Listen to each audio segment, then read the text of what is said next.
Ukoliko te boli u predelu iza pete ili kad hodaš ili trčiš, moguće da je problem u ahilovoj tetivi. Ahilova tetiva je najjača tetiva u tijelu, povezuje mišiće lista sa petom i omogućava hod, trčanje i skakanje. Najčešće strada zbog preopterećenja, naglog povećanja aktivnosti, loše obuće ili nepravilnog hoda.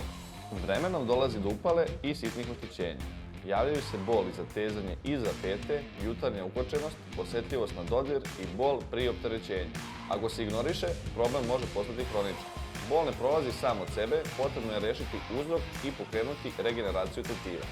U Fizionova Innova centru specijalizovani smo u lečenju povreda i hronična stanja gornjih i donjih ekstremiteta. Za upalu ahilove tetive imamo spreman protokol 693. Pošalji ovaj video nekome ko se susreće s ovim problemom, a u Innova centru Fizionove ga čeka 30 fizioterapeuta, doktora fizikalne medicine i rehabilitacije sa više od 60 protokola lečenja na raspolaganju. Za potpunu regeneraciju i bezbolan funkcionalni pokret Fizionova Innova centar.